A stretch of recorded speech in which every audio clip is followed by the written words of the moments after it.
Ya Bapa, inilah hidup kami sepenuhnya merupakan milik-Mu. Engkaulah yang berdaulat penuh atas hidup kami. Engkaulah yang memerintah penuh atas hidup kami. Engkaulah yang mengambil alih pimpinan secara penuh atas perjalanan hidup kami ya Bapa. Sungguh kami berserah kepadamu ya Bapa. Di bawah kaki-Mu kami bersujud dan kami menunggu, kami mencari akan kehendak rencana-Mu dalam kehidupan kami. Oleh sebab itu pagi hari ini bersama-sama kami mau belajar kebenaran firman-Mu ya Bapa. Pimpin, kuasai kami semua dengan Roh-Mu yang kudus. Limpahkanlah kepada kami urapan dan hikmat-Mu. Sehingga pagi hari ini kami bersama-sama mengerti firman-Mu. Kami bersama-sama menangkap kehendak rencana-Mu. Dan kami juga bersama-sama melakukannya dalam kehidupan kami. Agar nama Tuhan semakin dipermuliakan. Melalui hidup kami semua, kemuliaan-Mu ya Tuhan semakin terpancar lewat hidup kami. Terima kasih Bapa, terpujilah Engkau Tuhan kami. Di dalam nama Tuhan Yesus kami berdoa. Dan kita yang siap belajar firman Tuhan berkata bersama-sama, amin. Salam Bapak Saudara, silakan duduk, puji Tuhan.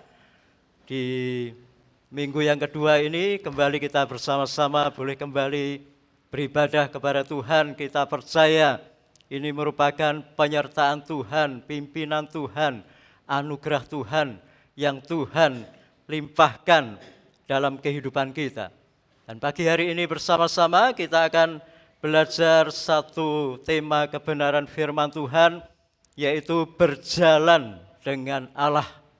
Berdasarkan Kejadian 6 ayat 9. Tapi sebelumnya kami ingin memastikan kepada Bapak Ibu Saudara, apakah tujuan Bapak Ibu Saudara menjadi orang Kristen?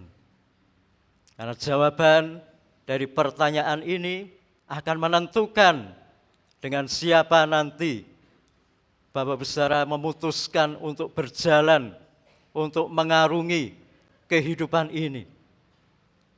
Kalau Bapak Ibu Saudara sampai hari ini memiliki tujuan yang jelas, memiliki tujuan yang tegas, bahwa tujuan hidup saya menjadi orang Kristen adalah untuk memuliakan Tuhan, untuk menggenapi rencana dan kehendak-Nya. Tujuan hidupku menjadi orang Kristen adalah melalui hidupku nama Tuhan semakin dimuliakan, ditinggikan, diagungkan. Maka tema pagi hari ini harus kita tangkap bersama-sama dan kemudian kita terapkan dalam kehidupan kita. Kita hayati di sepanjang kehidupan kita. Mengapa Bapak Saudara? Karena dengan siapa Anda bergaul, Bapak Saudara bergaul, maka menjadi seperti itulah saudara nanti jadinya. Ketika saya mungkin kelas 1 atau kelas 2, saya membaca sebuah majalah. Majalah itu sudah kusam, ya, sudah tua begitu, tapi masih jelas tulisannya. Dan di situ ada satu peristiwa yang menarik yang terjadi di India. Pada waktu itu di hutan di India beberapa kali ditemukan manusia atau anak, ya, benar-benar anak, benar-benar manusia, tetapi tingkah lakunya seperti serigala. Jadi tidak berjalan dengan dua kaki, tapi merangkak seperti serigala. Dan mereka juga menggonggong, ya, mengaum seperti serigala. Bahkan ketika diperiksa juga gigi taringnya itu lebih panjang, ya, daripada ukuran normal manusia. Kita semua punya gigi taring, tapi yang ditemukan pada anak-anak itu gigi taringnya lebih panjang. Nah, mengapa bisa terjadi seperti itu? Ternyata pada tahun-tahun itu mungkin karena faktor ekonomi dan sebagainya, maka ada beberapa rumah tangga, mungkin ayah atau ibunya, yang sengaja membuang anaknya ke tengah hutan. Mungkin merasa tidak bisa mencukupi, memelihara, membiayai dan sebagainya, mereka membuang anaknya di tengah hutan. Dan yang aneh kemudian, anak-anak itu ditemukan oleh kawanan serigala. Dan lebih aneh lagi adalah ternyata kawanan serigala itu tidak memangsa bayi atau anak itu, tapi justru dipelihara. Maka sejak bayi, sejak anak, mereka bergaul, mereka bertumbuh dalam lingkungan, dalam komunitas kawanan serigala. Dan apa yang terjadi? Seperti yang saya sampaikan tadi. Ya, mereka berjalan dengan merangkak seperti serigala, mereka menggonggong, mengaum, cara makannya seperti itu, cara bertingkah lakunya seperti serigala. Karena sejak awal, sejak dini, sejak bayi, mereka hidup di lingkungan serigala. Dengan siapa kita bergaul, maka akan menjadi seperti itulah nanti kita jadinya. Dan dengan siapa kita berjalan, maka kesanalah akhirnya tujuan kita. Kalau kita pergi dengan orang mungkin yang suka memancing, seperti orang-orang Ambarawa, ya, maka mungkin seringkali kita akan berada di sungai, kita akan berada di rawa, atau tempat-tempat pemancingan seperti itu. Karena dengan siapa kita berjalan, maka kesanalah akhirnya tujuan kita. Nah, apa yang akan kita alami, Bapak Ibu Saudara, kalau kita bergaul dengan Allah? Apa yang akan terjadi dalam kehidupan kita? Dan kemana arah kehidupan kita kalau kita berjalan bersama dengan Allah?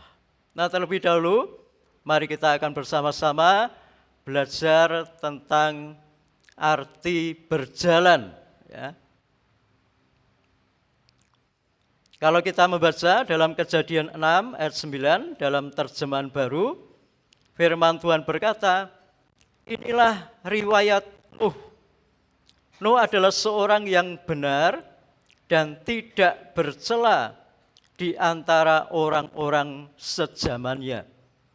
Dan Nuh itu hidup bergaul dengan Allah. Kemudian dalam King James Version, ya, dalam Genesis 6 verse 9 dikatakan, these are the generation of Noah. Noah was a just man and perfect in his generations, and Noah walked with God. Dan Nuh berjalan bersama dengan Allah. Dan kalau kita pelajari dalam bahasa Ibrani, yaitu khususnya kata bergaul, dalam Kejadian 6 ayat 9, ya, dalam bagian terakhir tadi dikatakan, Nuh itu hidup bergaul dengan Allah. Ternyata kata bergaul dalam bahasa Ibrani adalah halak. Halak itu memiliki beberapa arti. Bisa artinya berjalan. Nah, kita kan sering ngomong gini, yuk halan-halan yuk. Nah, ini tidak jauh beda dengan kata halak ya. Jadi, wong Jawa karo wong Ibrani meh podo ya. Ini halak. Ingat, halan-halan. Nah, itu ya, berjalan. Halak itu artinya berjalan. Berjalan bersama dengan Allah. Halak itu artinya juga pergi. Halak itu artinya juga datang. Halak itu juga artinya bergerak. Jadi kalau kita belajar dari kata Ibrani ini, dari Kejadian 6 ayat 9, dari kata bergaul, kita bisa menarik satu kesimpulan bahwa bergaul itu artinya segala pergerakan hidup kita, segala mobilitas kehidupan kita selalu bersama dengan Allah, selalu dalam pimpinan Allah, selalu dalam penyertaan Allah, selalu sesuai dengan kehendak Allah. Dimanapun kita berada, kapanpun kita bergerak, kapanpun kita ada, maka bergaul dengan Allah itu artinya kita selalu bersama dengan Allah. Sehingga pada pagi hari ini kita bisa mendapatkan beberapa pengertian dari arti berjalan dengan Allah. Yang pertama, berjalan dengan Allah itu artinya adalah hubungan yang dekat dengan Allah, hubungan yang intim dengan Allah, dengan cara mengikuti kehendak-Nya. Berjalan dengan Allah itu adalah hubungan yang dekat, hubungan yang intim dengan Allah yang dibangun dengan cara mengikuti kehendak Allah. Engkaulah Tuhan, Engkaulah Raja, berdaulat atas hidupku, ku berserah penuh. Berjalan dengan Allah itu artinya juga mempersilahkan Allah memimpin kehidupan kita. Mari Tuhan, mari Allah, pimpin kehidupanku. Ini hidupku ya Tuhan, pimpin hidupku. Biarlah Engkau di depanku, dan aku akan mengikuti kemanapun Engkau pergi. Aku akan mengikuti kemanapun Engkau bergerak. Kalau Engkau berhenti, aku pun akan berhenti. Kalau Engkau berjalan, aku pun akan berjalan. Dimanapun atau bagaimanapun pergerakan Allah, kita mengikutinya. Kita ingat Bapak Saudara, ketika bangsa Israel dipimpin Allah keluar dari tanah Mesir pada siang hari dengan tiang awan, kemudian pada malam hari dengan tiang api. Ketika tiang awan atau tiang api itu berhenti atau tidak bergerak, maka bangsa Israel juga harus berhenti. Mereka akan mendirikan kemahnya, mereka akan berdiam, mereka akan melakukan aktivitasnya. Tetapi selagi mereka ada di dalam kemah mereka masing-masing, selagi mereka melakukan aktivitasnya, mata mereka tidak akan lepas pandangannya dari tiang awan atau tiang api. Apapun aktivitas mereka, katakanlah bagaimanapun repotnya mereka pada saat itu, mata mereka akan selalu ditujukan kepada tiang awan dan tiang api. Mengapa? Karena sewaktu-waktu tiang awan atau tiang api itu akan kembali bergerak. Dan bangsa Israel juga harus bergegas-gegas. Mereka harus merapikan, meringkasi tenda-tendanya, peralatannya, harus segera. Kemana itu? Awan itu bergerak, mereka harus mengikutinya. Itu gambaran dalam kehidupan kita, Bapak Saudara.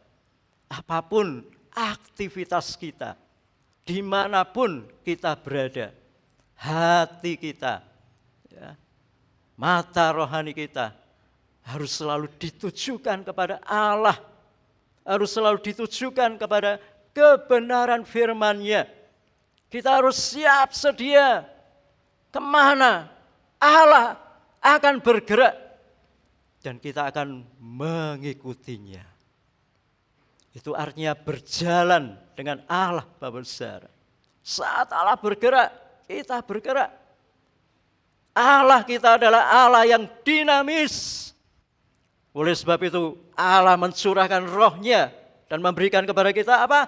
Dunamos, kekuatan, kuasa, agar kita dimampukan untuk mengikuti pergerakan Allah dalam kehidupan kita. Agar kita dimampukan mengikuti pergerakan Allah bagi gerejanya. Karena rencana Allah itu begitu besar, begitu agung, begitu dahsyat. Baik bagi hidup kita secara pribadi maupun khususnya bagi gerejanya. Dan kita percaya pasti kita tidak mau ketinggalan. Amin Bapak Ibu Saudara. Kita tidak mau ketinggalan. Kita mau ketika terjadi kegerakan dari Allah, kita juga mengalaminya. Ketika tiang awan itu, tiang api itu dimanapun mereka berada, kita juga mengalaminya. Itu terjadi ketika kita mempersilahkan Allah memimpin kehidupan kita.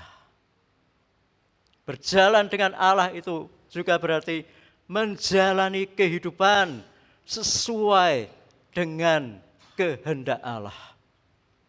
Allah adalah juru selamat kita. Yesus Kristus adalah juru selamat kita. Yesus Kristus adalah gembala kita yang mengasihi kita. Yesus Kristus juga adalah Raja di atas segala raja.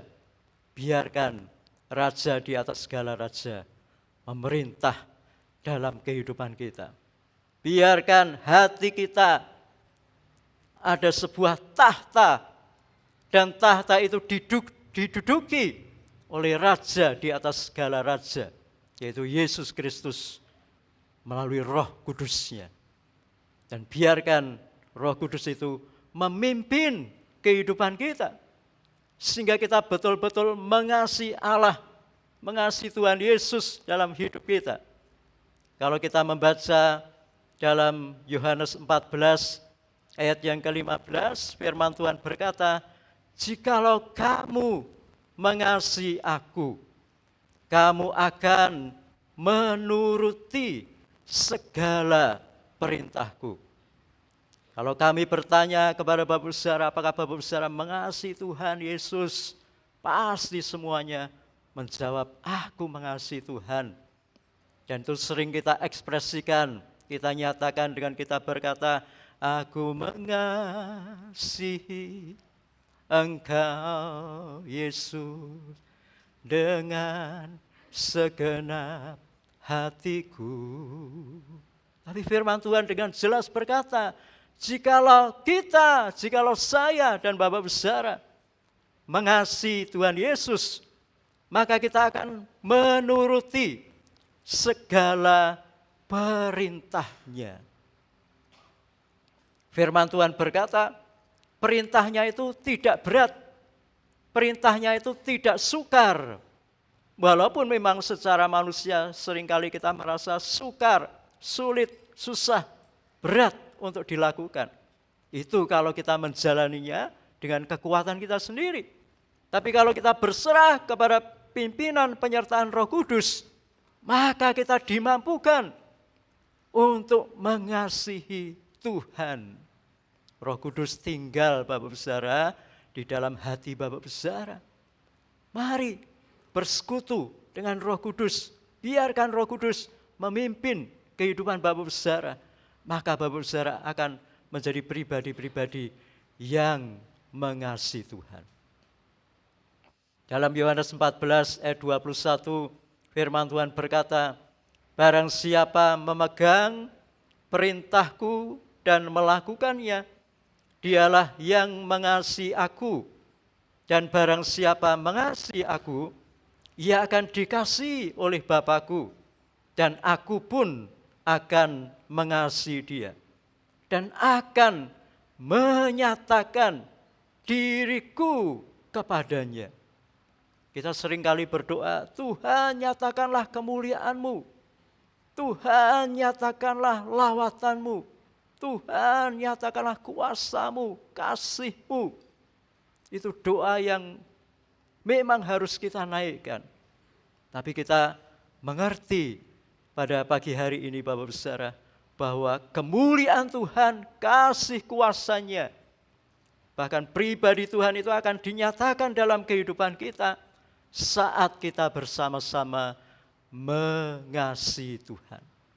Dan firman Tuhan berkata, Ketika kita mengasihi Tuhan Yesus, maka kita juga akan dikasihi oleh Bapa. Betapa senangnya kalau kita dikasihi oleh seseorang. Betapa senangnya kalau semua orang menyambut kita, mengasihi kita, menyayangi kita. Tapi terlebih dari semuanya itu, Bapak Saudara, milikilah kerinduan untuk dikasihi oleh Bapa. Sebab kasih Bapa, kasih tiada bersyarat. Kasih Bapa, kasih yang memulihkan. Kasih Bapa, kasih yang menyembuhkan. Kasih Bapa, kasih yang tidak pernah kurang. Bahkan kasih setianya selalu berlimpah-limpah dalam kehidupan kita. Kasih setianya juga selalu baru setiap hari dalam kehidupan kita. Dan Bapak Saudara akan merasakan kasih Bapa ketika kita mau mengasihi Tuhan dalam kehidupan kita. Oleh sebab itu sekali lagi, mari biarkan Roh Kudus memimpin kehidupan kita. Kapan Roh Kudus itu memimpin kehidupan kita? Saat Roh Kudus berbicara dalam hati kita. Saat Roh Kudus berbicara sesuai dengan kebenaran firman-Nya. Karena Roh Kudus itu pasti memimpin kita dalam seluruh kebenaran firman Tuhan. Saat Roh Kudus mengingatkan kita, inilah jalanmu, inilah cara hidupmu, inilah gaya hidupmu. Karena engkau adalah orang percaya, karena engkau adalah orang Kristen. Gaya hidupmu adalah gaya hidup yang sesuai dengan kebenaran firman Tuhan. Dan ketika Roh Kudus berbicara dalam kehidupan kita, kita menurutinya dan kita menanggalkan keinginan daging kita, keinginan hati kita sendiri, kemauan kita sendiri. Maka saat itu kita dipimpin oleh Roh Kudus. Roh Kudus itu begitu suka untuk memimpin kehidupan kita. Roh Kudus itu begitu senang untuk memimpin kehidupan kita. Sehingga pastilah kita bisa mengasihi Tuhan dalam kehidupan kita. Karena sekali lagi, kita mengasihi Tuhan bukan dengan kekuatan kita. Tapi kita mengasihi Tuhan oleh karena Roh Kudus yang kita biarkan berkarya, bekerja dalam kehidupan kita. Dalam Zakaria 4 ayat yang ke-6 firman Tuhan berkata, bukan oleh kuat, bukan oleh gagah, tapi oleh Roh Allah, oleh Roh Kudus, kata Tuhan. Mungkin Bapak Saudara berkata, oh apakah saya bisa melakukan firman-Nya? Bukan masalah saya bisa atau tidak bisa. Bukan masalah saya lemah atau saya kuat. Tapi masalahnya apakah kita mau dipimpin, disertai oleh Roh Kudus? Apakah kita mau seluruh kehidupan kita, hati kita, jiwa kita dipimpin, dikuasai oleh Roh Kudus dalam setiap langkah-langkah kehidupan kita. Dan Bapak Saudara, ketika kita mau berjalan dengan Allah, ada hasilnya. Ada sesuatu yang luar biasa terjadi dalam kehidupan kita. Yang pertama adalah kita akan memiliki hidup yang benar, hidup yang berkenan di hadapan-Nya.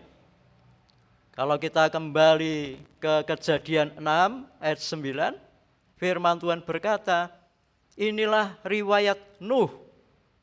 Nuh adalah seorang yang benar dan tidak bercela di antara orang-orang sezamannya. Dan Nuh itu hidup bergaul dengan Allah. Nuh adalah seorang yang benar dan tidak bercela. Diberi keterangan di antara orang-orang sezamannya. Bagaimana orang-orang sezaman Nuh? Kalau Bapak Saudara membaca dalam kitab Kejadian pasal yang 6, dengan jelas firman Tuhan menyatakan bahwa orang-orang yang hidup pada zaman Nuh itu adalah orang-orang yang kelakuannya rusak, yang kecenderungan hatinya, keinginannya semata-mata melakukan kejahatan. Jadi kalau waktu itu mungkin sudah ada media massa dan sebagainya, ya, maka hampir setiap hari pasti dipenuhi dengan berita kejahatan. Kalau waktu itu ada wartawan, wartawan tidak akan kekurangan dalam hal berita-berita kejahatan. Kalau waktu itu ada yang membuat surat kabar, tabloid dan sebagainya, artikel dan sebagainya tentang kejahatan, mereka tidak akan kurang-kurang bahan. Karena firman Tuhan dengan jelas, kecenderungan hati manusia di zaman Nuh pada saat itu adalah hanya berbuah kejahatan. Ya. Jadi kalau ada pohon jambu berbuah mengkelung itu langsung habis waktu itu. Ya. Ada dompet ya nyempil sedikit ya di saku belakang, wah pasti tidak aman. Ya. Kalau waktu itu HP ditaruh ya 5 menit saja hilang. Ya. Kalau kita nyuci ditaruh di luar, cuciannya bersih. Bersih kenapa? Hilang ya, bersih sama sekali. Ya itu gambaran manusia pada saat itu. Ya, kecenderungannya berbuah kejahatan semata-mata. Tapi dengan jelas juga firman Tuhan berkata, walaupun Nuh hidup tinggal di antara orang-orang sezamannya yang seperti itu. Walaupun Nuh minoritas, ya, bahkan boleh saya katakan mikroritas apa ya jadinya ya, lebih kecil dari minor itu mikro, ya, kecil sekali. Karena hanya keluarga Nuh yang boleh dikatakan hidup benar di hadapan Tuhan dibanding mungkin ribuan orang, puluhan ribu orang pada saat itu. Mengapa Nuh bisa hidup benar dan tidak bercela? Karena Nuh berjalan dengan Allah. Karena Nuh belajar hidup sesuai dengan kehendak Allah. Karena Nuh mau belajar mentaati kebenaran firman Tuhan. Karena Nuh mau belajar untuk mengikuti kehendaknya. Nah dari sini kita juga bisa memperoleh kekuatan Bapak Saudara. Bahwa Bapak Saudara itu bisa, Bapak Saudara itu mampu untuk juga memiliki kehidupan yang benar, bahkan tidak bercela di hadapan Allah. Amin Bapak Saudara. Ketika Bapak Saudara hidup bergaul dengan Allah, berjalan dengan Allah. Haleluya. Dalam Yohanes 8 ayat 12 firman Tuhan berkata, maka Yesus berkata pula kepada orang banyak katanya, akulah terang dunia. Barang siapa mengikut aku, berjalan mengikuti Tuhan Yesus, ia tidak akan berjalan dalam kegelapan, melainkan ia akan mempunyai terang hidup. Dunia ini memang semakin di dalam kegelapan oleh karena berbagai macam kejahatan yang terjadi, yang dilakukan oleh umat manusia. Kalau kita memperhatikan misalnya kehidupan atau peristiwa-peristiwa yang terjadi di kota Ambarawa, beberapa kali terjadi peristiwa-peristiwa yang menunjukkan seakan-akan Ambarawa itu sepertinya semakin banyak kejahatan. Kita hidup di dalam kegelapan, gelapan dunia ini. Tetapi ketika kita mengikut Tuhan Yesus, ketika kita berjalan dengan Tuhan Yesus, ketika kita bergaul dengan Tuhan Yesus, kita hidup di dalam terangnya. Amin. Kegelapan tidak akan menguasai kita. Bahkan terang yang ada dalam hidup kita akan mengalahkan kegelapan, akan mengusir kegelapan. Dan kegelapan itu tidak akan menguasai kita. Justru kita yang akan mengalahkan kegelapan. Bapak Saudara akan menjadi saksinya. Bapak Saudara akan menjadi terang dan garam dunia. Bisa menunjukkan Yesus Kristus terang dunia. Hidup tinggal di dalam kehidupanku. Dan ketika Bapak Saudara berjalan dengan Allah Bapak Ibu Saudara akan memiliki kehidupan yang konsisten dalam kebenaran firman Tuhan. Kalau kita membaca dalam 2 Petrus 2 ayat yang kelima, firman Tuhan berkata, dan jikalau Allah tidak menyayangkan dunia purba, tetapi hanya menyelamatkan Nuh, pemberita kebenaran itu dengan 7 orang lain ketika ia mendatangkan air bah atas dunia orang-orang fasik. Begitu Nuh menerima pesan firman Tuhan yang dinyatakan Allah kepadanya, maka Nuh itu selalu memberitakan firman Tuhan dan hidup di dalam kebenaran firman Tuhan. Ini tidak mudah, Bapak Ibu Saudara. Karena misalnya Nuh berkata, bertobatlah. Karena sebentar lagi Allah akan menghukum engkau kalau engkau tidak bertobat. Allah akan mendatangkan air bah menutupi muka bumi ini. Orang-orang mungkin akan berkata, kita ini kan tinggal di pegunungan. Kalaupun banjir, kita ini pasti aman. Kita pasti selamat. Biar ada banjir, pasti kita selamat. Nuh tiap hari berkata seperti itu. Lama-kelamaan orang akan berkata, kamu setiap hari ngomong akan ada banjir, akan ada air bah. Kamu ngomong bertobat, mana? Apa buktinya? Dan itu kalau kita belajar dari Kejadian pasal 6 itu berlangsung mungkin kurang lebih 120 tahun. Selama itu Bapak Ibu Saudara, Nuh memberitakan kebenaran firman Tuhan dan tidak ada satupun yang menanggapinya kecuali istrinya. Siapa nama istrinya? Bunuh. Karena tidak jelas.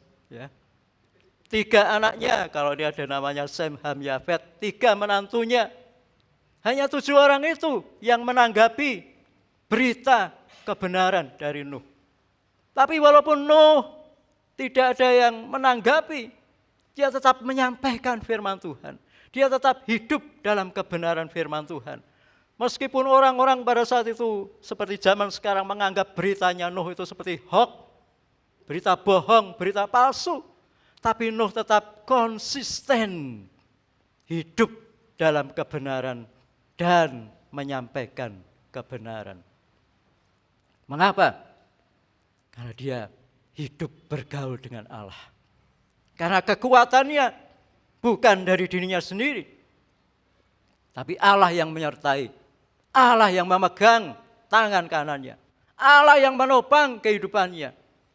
Sehingga dia memiliki iman yang kuat teguh, dia memiliki pengharapan yang teguh atas kebenaran firman-Nya, atas janji-janjinya, atas apa yang Allah nyatakan di dalam kehidupannya. Tidak mudah Bapak Saudara menjadi orang percaya di tengah-tengah dunia ini. Ada godaan, ada tantangan, ada banyak hal yang bisa mungkin membuat orang percaya itu keluar dari jalur kebenaran firman Tuhan. Tapi saya percaya Bapak Saudara adalah pribadi-pribadi yang konsisten hidup dalam kebenaran firman Tuhan. Karena Bapak Saudara mau bergaul, berjalan bersama dengan Allah. Dan ketika Bapak Saudara berjalan bersama dengan Allah, kita berjalan bersama dengan Allah, kita juga akan memperoleh hikmat dan kemampuan ilahi atau urapan, sehingga kita mampu melakukan hal yang besar, bahkan hal yang tidak mungkin untuk kita kerjakan. Dalam Kejadian 6 ayat 22 dan juga ayat 29, firman Tuhan berkata, lalu Nuh melakukan semuanya itu tepat seperti yang diperintahkan Allah kepadanya, demikianlah dilakukannya. Apa yang Nuh lakukan? Dia membuat bahtera sesuai dengan petunjuk Allah. Bahteranya harus dari kayu gofir, ukuran panjangnya 300 hasta, lebarnya 50 hasta, tingginya 30 hasta, berlantai 3. Itu bukan pekerjaan yang mudah, itu bukan pekerjaan yang kecil. Itu bisa dikatakan mega proyek. Ya, 300 hasta itu kurang lebih 150 meter. Hampir seperti kapal induk besar. Ya, kita bisa bayangkan. Ya. Kemudian latar belakang Nuh. Nuh itu bukan seorang nelayan. Ya, kemungkinan besar Nuh itu bukan seorang nelayan. Dia tinggal kemungkinan besar di pegunungan. Dia adalah seorang petani, pekebun. Itu mata pencariannya atau pekerjaannya. Lalu tiba-tiba dihadapkan untuk membuat sebuah bahtera yang besar. Belum pernah dia lakukan. Dia juga belum pernah melihat bahtera itu seperti apa. Apalagi bahtera yang super besar itu. Dia belum mendapatkan bayangannya seperti apa. Dia tidak tahu caranya. Awalnya harus bagaimana?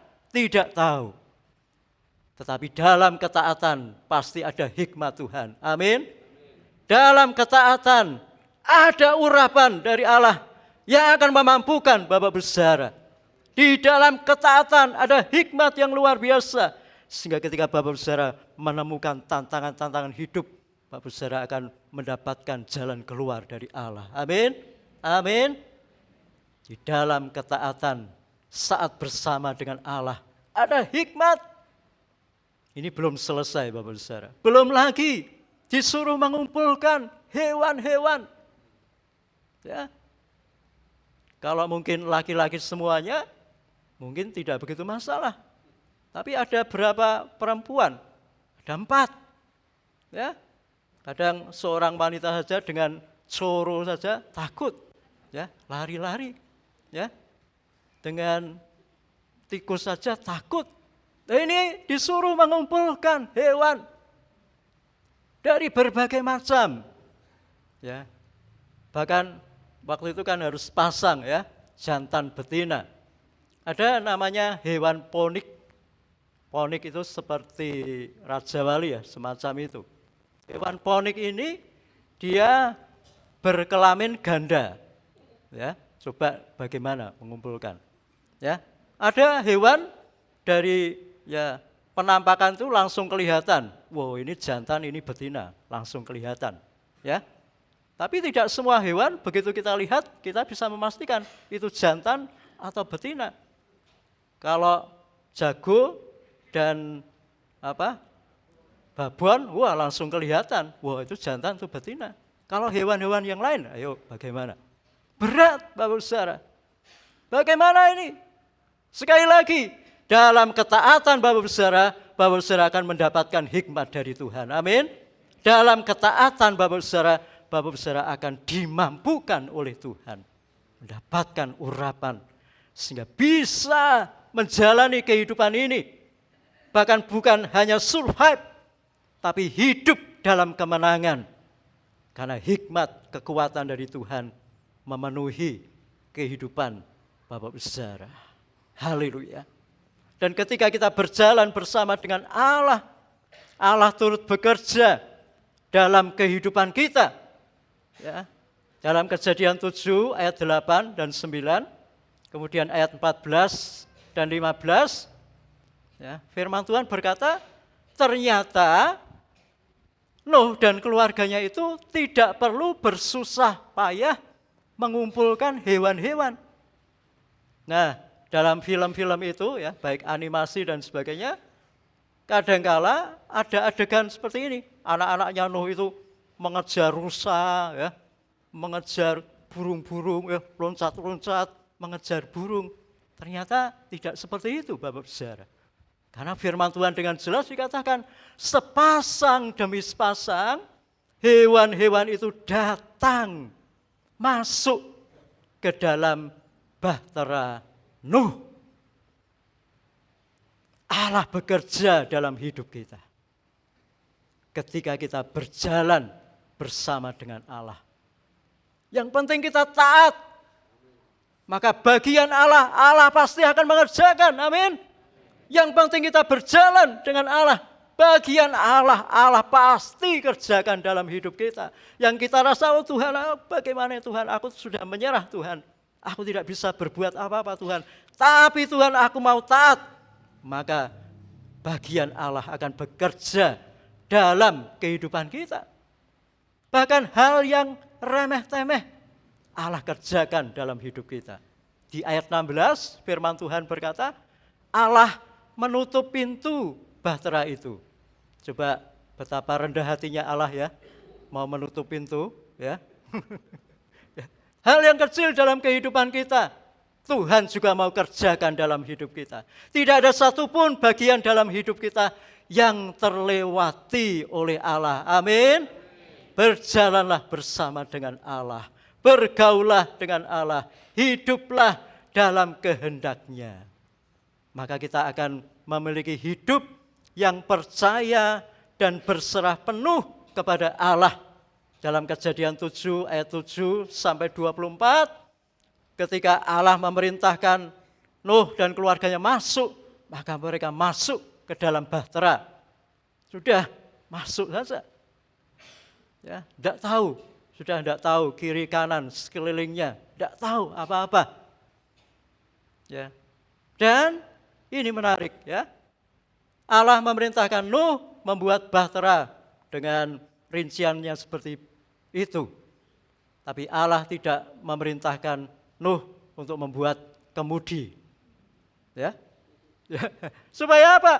Supaya Nuh percaya bahwa Allah lah yang mengemudikan kehidupannya. Allah lah yang mengarahkan jalan hidupnya. Supaya Nuh dan keluarganya belajar percaya meskipun mereka tidak bisa melihat sekelilingnya apa yang terjadi dengan persis yang terjadi dalam kehidupannya, mereka belajar percaya. Nuh berserah penuh kepada Tuhan. Tuhan, Engkaulah nahkodaku yang akan memimpin kehidupanku. Kau tidak akan salah mengarahkan perjalanan kehidupanku. Biarkan Tuhan menahkodai kehidupan kita. Amin. Berserah penuh kepada Tuhan. Dan saat kita berserah penuh kepada Tuhan, kita semakin teguh, semakin percaya bahwa hidup kita di dalam tangan-Nya. Yohanes 10 ayat 28 firman Tuhan berkata, dan aku memberikan hidup yang kekal kepada mereka, dan mereka pasti tidak akan binasa sampai selama-lamanya. Dan seorang pun, siapapun tidak akan merebut mereka dari mana? Dari tangan-Nya Tuhan. Hidup Bapak Saudara itu ada di tangan-Nya Tuhan. Hidup Bapak Saudara itu ada di tangan-Nya Tuhan. Kalau ini misalnya tangan-Nya Tuhan dan kehidupan Bapak Saudara ada di dalamnya, maka apapun yang terjadi bukan kita sendiri yang menghadapinya. Amin. Tuhan yang berperang ganti kita dan memberikan kepada kita kemenangan. Oleh sebab itu, hiduplah, berjalanlah dengan Allah. Yang terakhir, Bapak Saudara, mari kita baca bersama-sama bagian ini. 1, 2, 3. Berjalan dengan Allah, hidup yang intim dengan Allah, dengan mempersilahkan Allah memimpin hidup kita, sehingga kita menggenapi kehendak Allah dalam hidup kita. Katakan amin. Haleluya, saya percaya Bapak Saudara akan terus menjalani kehidupan khususnya di tahun 2023 ini bersama dengan Tuhan. Haleluya. Kami mau belajar bersama-sama untuk berjalan di dalam terang-Mu, berjalan mengikuti langkah-langkah-Mu ya Tuhan. Semakin memiliki persekutuan yang intim dengan Engkau ya Tuhan. Sebab ketika kami bersama-sama dengan Engkau, kami akan kuat, kami akan teguh, kami akan hidup menjalani kehidupan ini di dalam kebenaran firman-Mu. Ketika kami berjalan bersama dengan Engkau ya Tuhan, kami akan melihat karya-Mu dalam hidup kami, pekerjaan-Mu, campur tangan-Mu dalam kehidupan kami yang luar biasa.